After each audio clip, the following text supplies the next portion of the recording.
These terrorists want us dead, guys. Okay, this is a response for George regarding this bit here that follows. I want to hear what your solution would be, both before we invaded Iraq, what you would have done, and now, what would you do? Well, beginning in 2000, I would have heeded the warnings of the outgoing Clinton administration. To digress a moment, I see that in the video I'm responding to, you can find the following gem. What's happened is we have not had another major terrorist attack on our soil.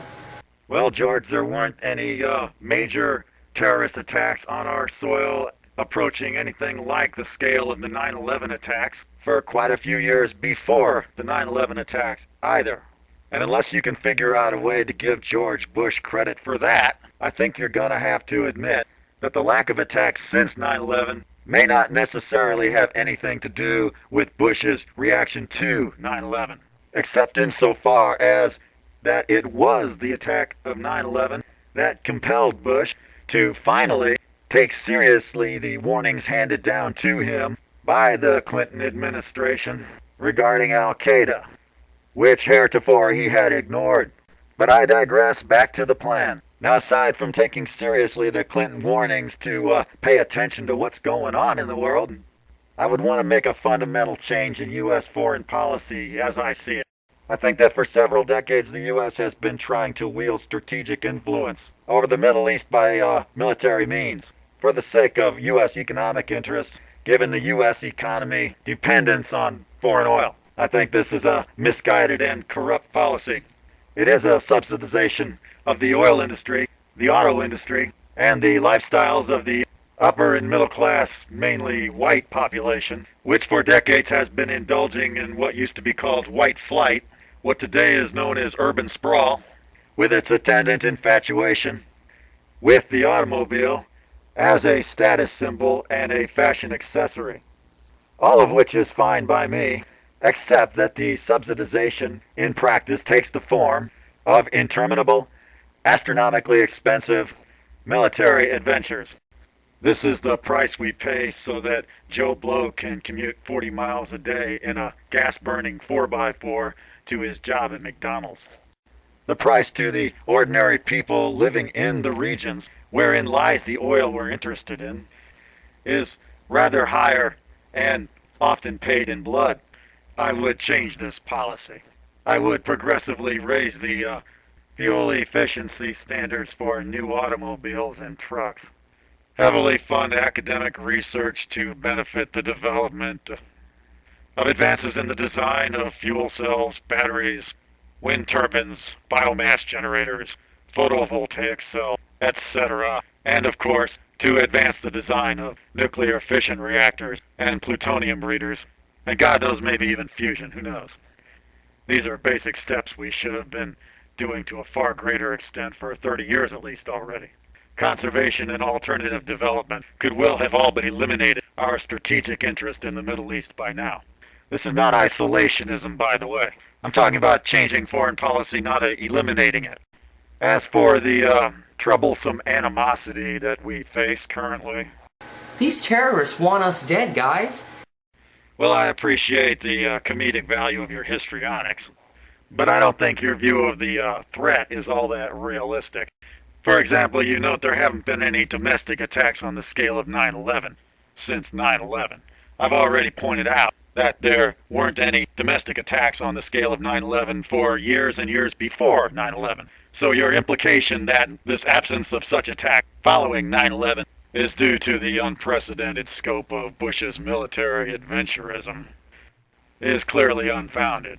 I think it's far more likely that the absence of attacks following 9/11 is due to the implementation of the same basic precautions that prevented such attacks for years before the 9/11 attack.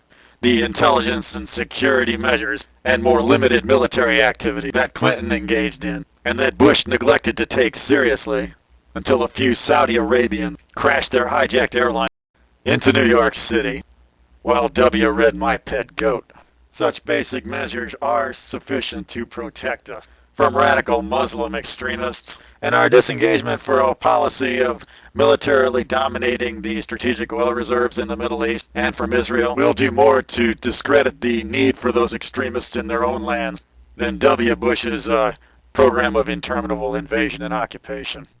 You're free to disagree with that opinion, of course. Sure, history reeks with examples of global empires bankrupting themselves, trying to hold on to possessions they don't know what to do with, so that a few people in their privileged classes with vested interest in the status quo can ride the gravy train a few more years. Sure, the English did it, the French did it, the Germans did it, the Spanish did it, the Russians did it, the Romans did it. And every one of them had apologists with pretensions of altruism, championing the humanitarian aims of the empire. America had bases all over Saudi Arabia for years, while the women there had fewer rights than they did under Saddam before the first Gulf War.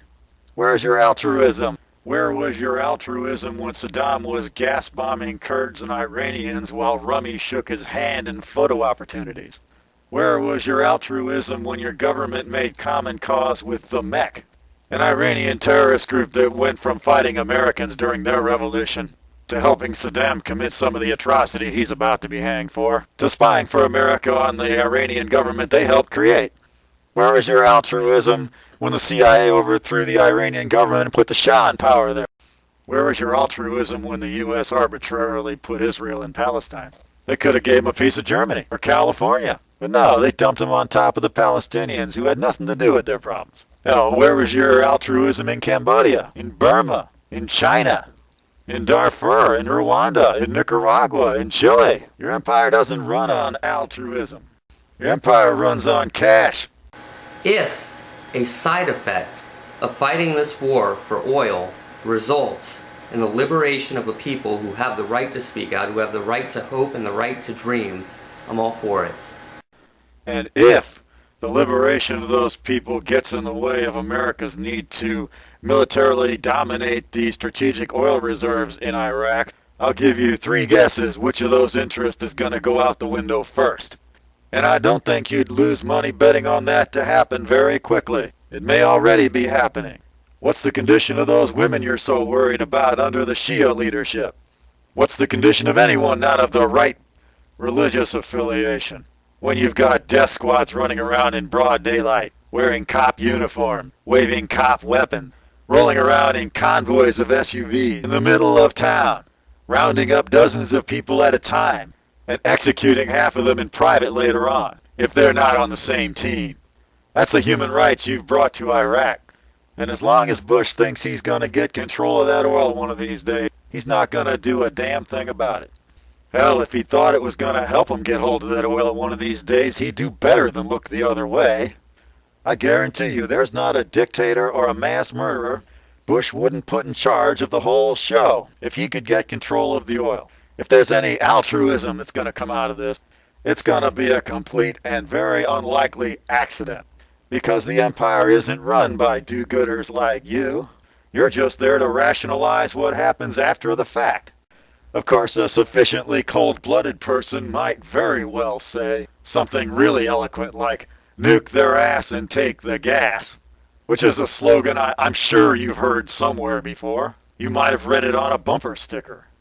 And I believe that, truth be told, a significant fraction of the U.S. population is going to look way down deep in their hearts at some point and decide that, yes, indeed, this is exactly the kind of attitude they think they ought to have about it, as much as they may deny it now.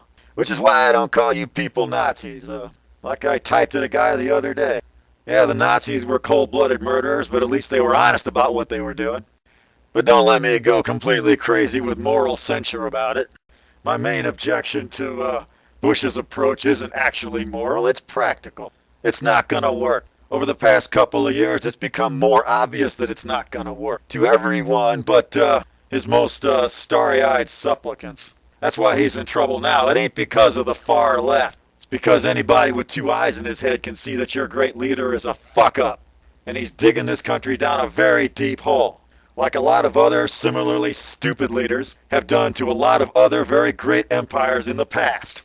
Many, many, many times before. So anyway, that's my plan, and a little ranting at the end there to go with it, just for the hell of it. Oh, could you provide a link to that Zoe video? Because it sure as hell ain't linked to your video. Your video just links to other videos by you, man. You're living in a damn fun house, man. Wake the hell up.